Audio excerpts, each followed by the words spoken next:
Hello, everybody. Welcome. Let's see if we get the video going. There we go. Okay. Hey, welcome. Good to see you all. Or as close as we get to seeing. But okay. Anyway, here we are. I want to welcome you all to Econ 103, Principles of Microeconomics. Many of you, this is your first time taking a class at UMass, so I would also want to welcome you to UMass. Some of you are coming back to UMass, sophomores, juniors, seniors, welcome back. Good to see you all. I wish that I could welcome you in person, which I'll get to in a second.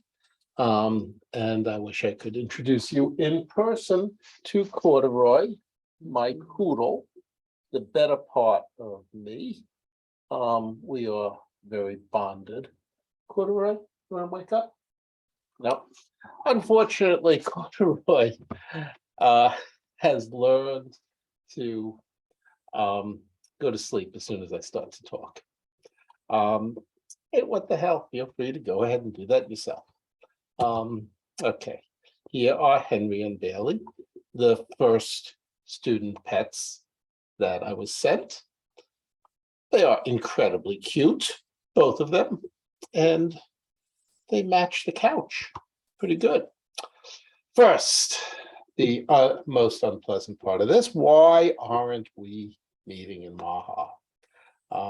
This is because since February, I've been suffering chronic fatigue and breathing troubles, post-COVID, post-viral, chronic fatigue, myalgic encephalomyelitis. Last semester, I was supposed to be on sabbatical, writing a book. Instead, I ended up on medical leave because I couldn't use the sabbatical for the purpose intended. There's no treatment for this, and it's increasingly common. Estimated about 1 million Americans are out of the workforce because of post-COVID, long COVID, chronic fatigue, myalgia, encephalomyelitis. There are 2 specialists at Mass General, and I've made appointments to see them. I said to my doctor, why bother? There's no treatment. And she said, yeah, but maybe there'll be a treatment, and these 2 are the top people, so you want to get in. And besides, it's going to take you a very, very long time to get to see them because so many people want to see them. So I see one of them May 31st, 2023. So that gives you a sense. Okay, I would like to continue at UMass to teach, although I'm old enough and been here long enough since 1984 that I could just retire. Wouldn't make much difference to my income. We have a good pension plan if you stay long enough. I'm hoping that I'll get better, so I'll be able to come back and see everybody in person. I'm hoping that I'll get better and I'll be able to just get back to my life and take that sabbatical, write the book, do all the good stuff. And I love what I do. I love this class probably more than anything else that I do professionally. I really enjoy teaching microeconomics and getting to know you guys at least a little bit. Anyway, to save my energy, because I have only about 1/3 my normal energy, I'm preparing the lectures in advance and devote my time to other things. Okay, if I don't get better, then who knows? I don't want to think about that. Okay, you don't have to join the weekly Q&A, but that is scheduled for Wednesdays, 8 o'clock. You can do it from your home, you can do it from bed, you don't have to turn on your camera. Join us, raise questions, complaints, whatever. I do ask that you send me pictures of your pets. This one is Corduroy, of course. And this one is Violet, beloved Violet, 16-year-old Balinese cat, my wife's. Sitting on top of, sitting on top of the New Yorker. That looks like, yeah, I don't know. Okay. You should do the readings. 2 books. Discussion question 1. Answer the question 1 line. The 15 points that you get for the discussion questions are basically meant as a giveaway. Because all you have to do is say something and then respond to somebody else's something. You generally have a week to do this.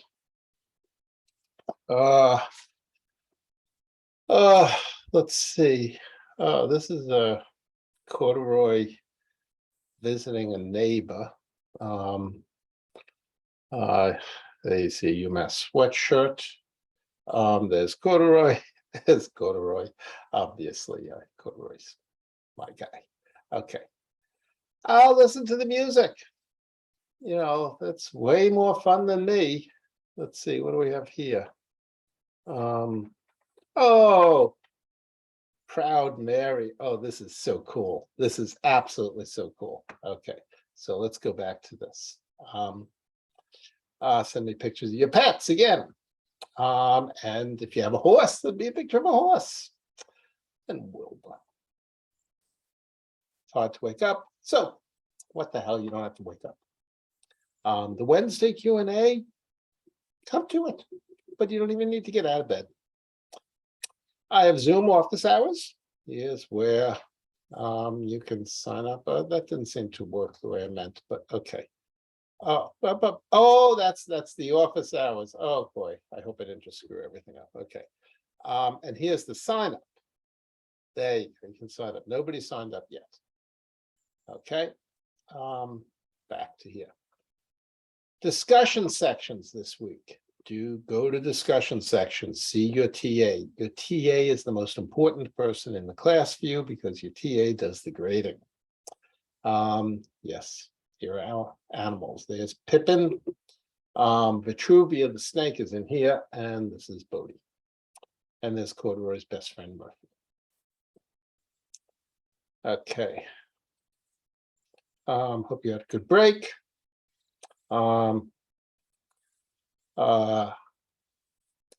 I don't think that I'll be skiing this winter. Yeah. But I love to ski. I'm a Yankee fan. Okay, textbook, all this stuff. Oh, follow me on Twitter. Unless you like Trump. If you like Trump, spare yourself the grief. Okay. More about me. I grew up on Long Island, Great Neck, and then Huntington. Went to school in New York City. My college is about up here, past the park. So, okay, that's 125th Street. There's Riverside Church. So my college is about, oh, this is Morningside Park. So there's my college about there. Okay, I grew up thinking everybody's from New York. My siblings still think that. I went to grad school in Cambridge on the Red Line. My schools were pompous and boring. I studied all the time. Back when I went to Columbia, it was not co-ed, all male. That was appropriate and good, and it was the right thing for people like me, because all I wanted to do was study and read books. My daughters agree that I'm still the boring nerd. My wife thinks I profess too much. She actually does just come right out and say, I'm getting bored. Barack Obama attended the same schools that I did. Donald Trump did not. I'm sure that he can, no comment. Jared Kushner did pay his way, or his father paid his way to go to place I went to graduate school. He went as an undergraduate. Cost $2.5 million to let him in. Harvard reserves 8% of spaces in its class for the development office. You can just buy your way into Harvard. Kushner was then, according to people who knew him, an asshole. Okay, enough. Okay. Oh yeah, Donald paid somebody to take his SATs for him. Okay. There's a survey. Here's the link. Fill out the survey. It doesn't seem to tell how many people have done it so far, but I know a bunch have. Expected to learn from written and video material, watch the videos, do the readings, read the online PowerPoints, watch my lectures. The nice thing about the recorded lecture is you can go back and speed up the parts you don't like. Usually I spend 2 or 3 minutes at the beginning telling you about corduroy. You just skip all that, whatever. Can't make you watch the Zoom lectures, but what the hell? I mean, you may find that they're useless and you can take the quizzes, do the problem sets, do the discussions without them. Whatever. Okay, there's a syllabus telling you what to read, what to watch. And there's the Menominee. Okay, so let's walk you through the course website. Here's what you see. Announcements, my office hours. I mentioned this. There's the link to the hours, and you just cut and paste that if the link doesn't work. But you can sign up there. I recommend come to my office hours. What the hell? 10, 15 minutes. Tell me about yourself. Tell me what's bothering you or what you like, whatever. Here's the survey. Here's a calendar telling you where and when the class quizzes and discussions start and close. That's useful information. Here's the syllabus, which we'll come to in a minute. I'll go back to that. Required textbooks. There's a link to where you can link to buy the textbooks. Sign up to do a coin flip. Every quiz will do a coin flip after the quiz closes to decide whether the quiz will count. People can sign up to do that coin flip. Usually, I think what I have here is a Rutherford B. Hayes dollar coin. I told you I'm boring and I profess, so I probably will tell you about Rutherford B. Hayes and why I really don't like him. But he was president and whatever. Okay, but sign up to do the coin flip. You don't have to listen to me about Rutherford B. Hayes. Who knows? Maybe we'll do something else. We'll have a regular quarter. Oh, here we've got the New York State quarter. That's a good one. And here we've got the North Carolina quarter with the Wright brothers on the back. Okay, anyway, we can do those things. Hidden from you right now is who is your TA, because I don't know who the TAs are. There's a thing here from the New York Times, fear of failure. I recommend you read that. This is an article that was dropped from the book, and I like the article. So, more about UTAs. Quiz answers, nah, none of them are posted yet, but I will be posting answers as you do the quizzes. Which quizzes have counted? I've got a spreadsheet and I'll post that when the appropriate time comes. Here's problem set 1, which is a Word file. You can download it and do the answers and then submit it through Moodle somehow or other. The first problem set's due October 5th. Second problem set's due October 31st. I haven't posted the other problem sets yet. I'll get to it. Here's this thing, along with music. Class 2. Let's get to class 4. Okay, we have an extra reading on the elasticity of demand that somebody wrote. Discussion 3, which has questions about Bruce Springsteen and ticket prices. Here's a quiz. You go to the quiz, answer it, etc. Here's the PowerPoint of the lecture, and here's the recording of the lecture. So basically, they're all like this. Some of them have, supplementary lecture materials. I remember that coffee mug, and I still have this laptop downstairs.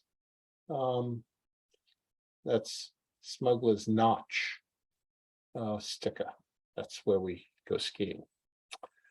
Articles about Benetton, etc. Sex and sleep. Okay, now let's go back up and get to the syllabus. Everything that's on the syllabus is also on the Moonami site. Moonami, who came up with that name? But it's also in the syllabus. Try to put things in lots of places. So whatever works for you. This is like, modern art, throwing things at the wall. Jackson Pollock. Okay, required text, microeconomics. This is the textbook, the most important thing for you. And the next most important thing is real world micro, because you need to have this to answer some of the questions on the quizzes, problem sets, etc. Plus, it has lots of short, interesting articles written for normal human beings. And you can get hard copy of that from the store in Amherst, or you can just order it. Office hours, got that right. Okay. Problem sets was 65%, the 3 problem sets. Quizzes worth 20%. We have 23 quizzes, but only 10 of them will count. And which ones will count will be decided by the coin flips. Technically, it's if 50% for fair coins, you'd expect 11.5 will count between 11 and 12. So we'll see. If more than 10 count, then we will drop additional lower grades. If 12 quizzes count, then we'll drop 2. Moonami discussions are giveaway for 15 points. And here, each class, the discussions or quizzes, the readings, and various additional videos. That's all on the syllabus. It's also all on the Moonami site. Okay, so if I close that, we go back to this. One other thing, and I apologize because I haven't really been keeping this up. And given my energy level these days, I'm not sure that I will, but things that are more fun than economics. Here are suggestions. Send more. Oh, Fish Farmhouse. Oh, yeah. Simon and Garfunkel, skiing, stuck inside a mobile with that Memphis blues again.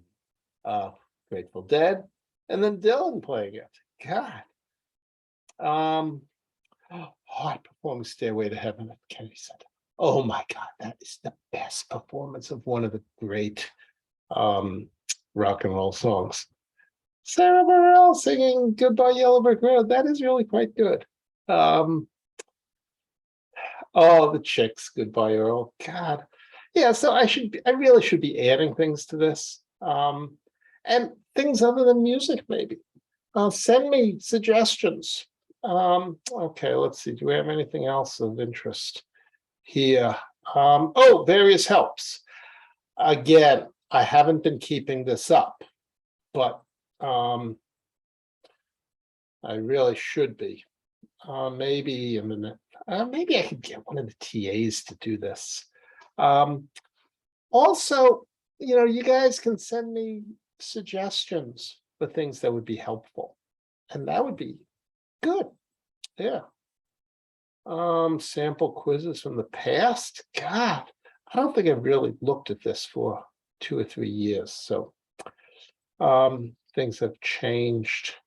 Maybe you haven't looked at it for 5 years. I'm not sure. But you know, send me suggestions. I am so out of touch. I really have very little sense of what counts, what helps, where you guys stand. So let's go back to here. Okay. So, obviously, I am, I was graduated from Columbia in 1977 and I finished at Harvard in 1984. Oh my God, it's almost 40 fucking years ago. Since that time, the world has gone one way, I've gone the other. So, but I do want to help you. So let me know what could help. And don't worry about criticizing my class. My ego is impenetrable, as my children would tell you. Also, I don't give you your grades. All I do basically is post the grades. The TAs are the ones you have to worry about. Okay. TAs, okay. Appointments. TAs are always right about everything.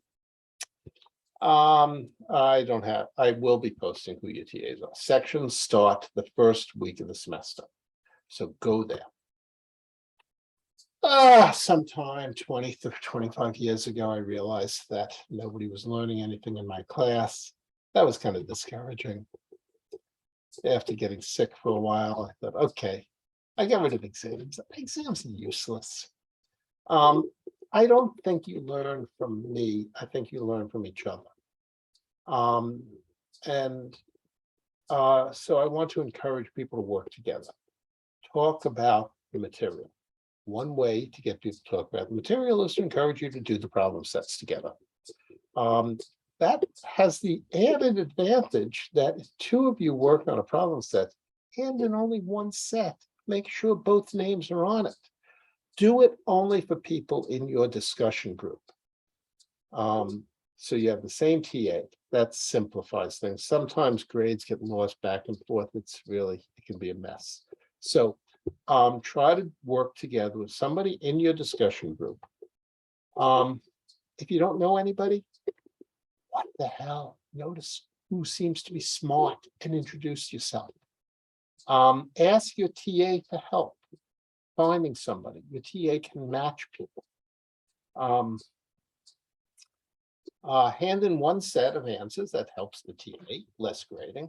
And also, when you work together, you explain things to each other, you have a much better chance of learning. People learn when they teach other people. People learn better from other students than they do from the professors. Yeah, other videos, some that are funny, some that are fun. My own book, so at least it matches with the, let's see, what's the link? It matches with what we're doing. For some reason that link isn't working here. Oh, it's still loading. Okay, forget it. We don't do that, but it's there. The link's there. Okay, here's another link to the same place. And it's also loading very, very slowly. Okay, forget it. Not worth it. Get the Real World Micro. 28th edition, is that what we're doing? We're on now? No. We're on the 29th edition. I have to fix that. 29th edition, not 28th. 20% final grade of quizzes. I say we drop one. That's on average. We may drop one, we may drop two, we may drop none. But we'll always drop one. So only half will count. Give you a chance to learn 15% of these. We'll always be counting at least 11 quizzes. If I've been losing the coin flips, then we'll end up just counting the last couple to make sure that we have one quiz to drop. Discussions, each worth 1% of your final grade, easy peasy. You just do it, get the answer. About a third of the grades will be in the A range. 40% of the B range, 25% of the C range. The lower 5%, don't worry about it. These are people who disappear, don't do the work. You know, if you do the work, you're not going to have that. Okay. You don't need to know about this. Although if you do, hey, drop me an email. Tell me about it. PowerPoints are online before class videos. He took lousy notes. PowerPoint, I mean, the PowerPoints in most of the lectures are already posted. So you can go through this class, except that the quizzes and discussions aren't really open yet. But you can do a lot of it. Listen to his son. Hey, they're everywhere. What is this? Oh, Sean Lennon for Paul's birthday. Oh, how sweet. Okay. What is Economics 103 about? Why should I care? Good question. Why should you care? Because economics is life. Yeah, you know, I'm sure some of you have seen Ted Lasso. You all should have seen Ted Lasso because it's a lot of fun, especially the first season. The second one drags, but they have this Argentinian, South American player that they get. Football is life. Well, economics is life. And economics is life because, among other things, it's about football. So if football is life, then economics encompasses football. So it is life. Economics is about happiness. Economics is about work. Economics is about why you get more sleep or less sleep. Economics is about sex. Economics is about everything because it is about our social relations. It's about our social relations and our relations with the world, with the material world. It's everything. It's about the production and distribution of well-being. Now, in America, we have a particular form of economic system. We organize our economy in a capitalist system where some people own the means of production and employ everyone else. So the questions include for this class, is capitalism, is the system efficient? Do we get the most output we could given our efforts? And is it fair? Do the right people get the stuff we make? Behind this, there's the big thing. Is our social system, our social relations, the way we relate to each other and to the world, the result of individual choice? Or is it the result of history and politics?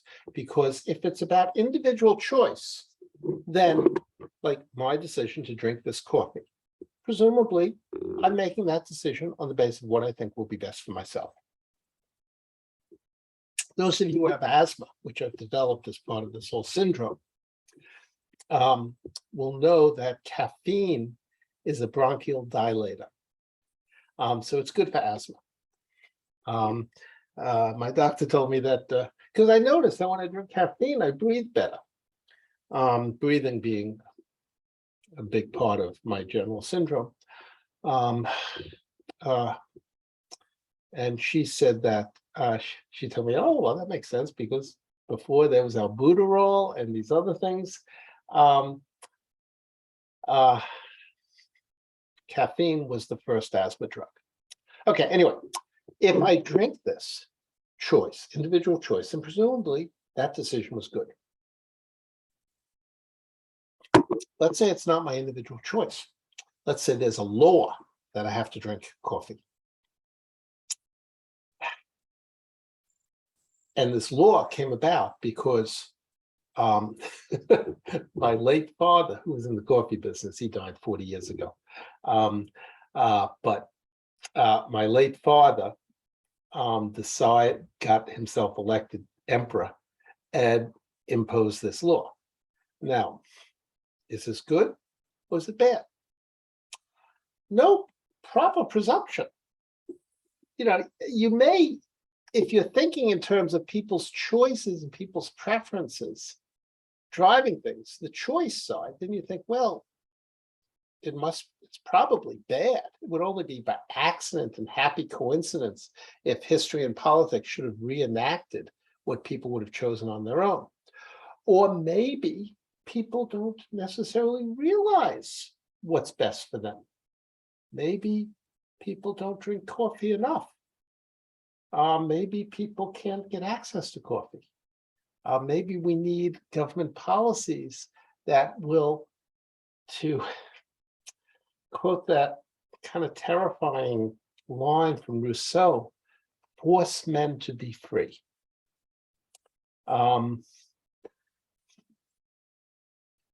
Rousseau is a dangerous approach. You know, compulsion is a scary thing. On the other hand, maybe we need to force people to cooperate with each other. We have all sorts of compulsion, and it's compulsion that makes it possible for us to do what we want in the world. It's compulsion that puts a stop sign at the end of this street out there. Oh, sorry, not at the end, at the intersection of that street with another street. It's that stop sign that makes it safer for people to drive. We have a speed limit on this street. It's that speed limit, compulsion, that makes it safer for me to walk corduroy, and for kids to bicycle.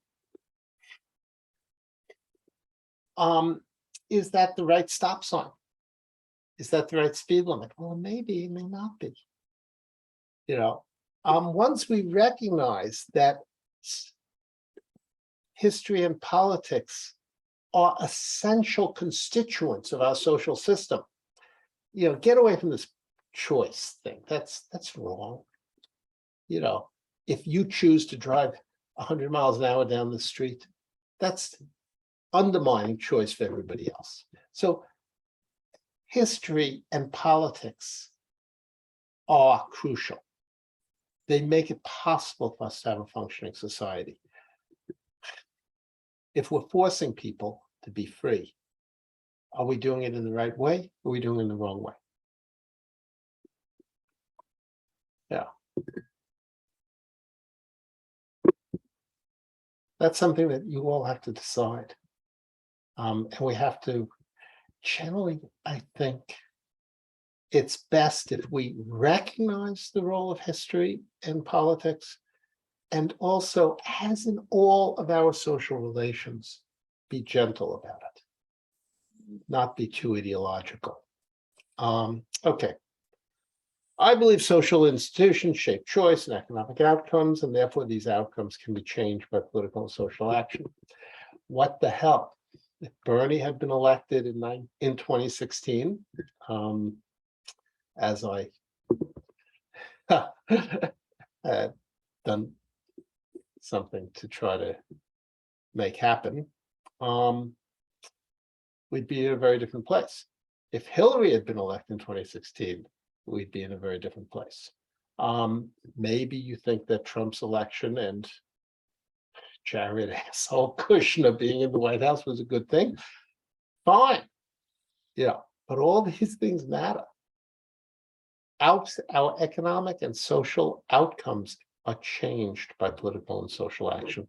They can be made better, or they could be made worse. No problem if you don't agree with me. Fine. I think I do a very good job of presenting alternative views. I think I do a better job than most orthodox economists. I think virtually all of whom disagree with me. But I think I do a better job because I think I understand their ideas better than they do, with very few exceptions. Now, of course, if you feel I'm being unfair, then please let me know, because I don't want to be unfair. And I certainly, obviously, don't want to make you feel uncomfortable. Okay, individual choice and supply and demand. We're going to talk a little bit about this. There was a British writer in the 19th century who said, you can teach a parrot to be an economist, just teach it to say supply and demand. It's a beautiful system. Demand and supply, individual preferences set the amount that people will buy at any price, what they want at any price. A lot of you had economics in high school. If so, fine, this will be review. But if you haven't had economics in high school, don't worry. you're not expected to learn very much from this lecture. We will be going much more in depth into these. And if you have had economics in high school, don't think that you understand what's going on. Like I said, I think the great bulk of economists don't really understand what they're doing.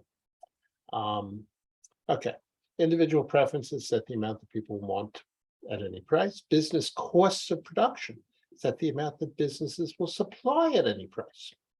Where these meet is an equilibrium where the price is such that free supply equals free demand. Oh, isn't it beautiful? Economists get so excited about this. I do. No government intervention is needed. In fact, if the government intervened and changed things, it would make everything messed up and worse. So they set a price no higher than this. Well, then there'll be more people demanding than supplying. People are going to be scrambling. Let's say they set a higher price. Who's going to buy the stuff? Not enough people will buy at this price, so they'll be building up inventories. Here is orthodox economics. Demand determined by individual utility. That's a word we'll be using. Preferences. Supply determined by available technology and the available resources. Preferences, technology, factor endowments. We will be talking about those three. Those are the three constituents of orthodox economics.